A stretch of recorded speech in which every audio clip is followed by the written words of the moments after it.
Општина Кисела Вода ќе отвори нова градинка во Подстаница.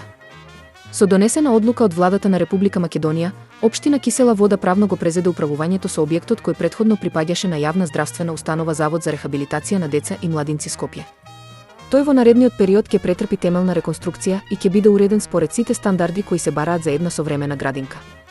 Убаво е кога се делат заеднички вредности и кога се имаат исти перспективи за тоа што е најдобро за нашите најмлади. Се надевам дека ќе реализираме уште многу вакви и слични проекти кои во фокусот го ставаат позитивниот развој на децата. Сакам и да потсетам дека кога го презедов мандатот, наследивме листа на чекање за упис во градинка со 450 деца. Во изминатите 3 години отворивме 2 нови градинки и ги проширивме капацитетите во многу други постоечки градинки. Овие мерки значително го намалија бројот на деца кои чекаат за упис. Моментално, уште 2 градинки се во процес на изградба. Едната градинка е во фаза на изградба, а за втората, во расадник, се обезбедени средства, изготвен е проектот и наскоро ќе почне градбата. Истакна градоначалникот Орце Ѓорѓиевски.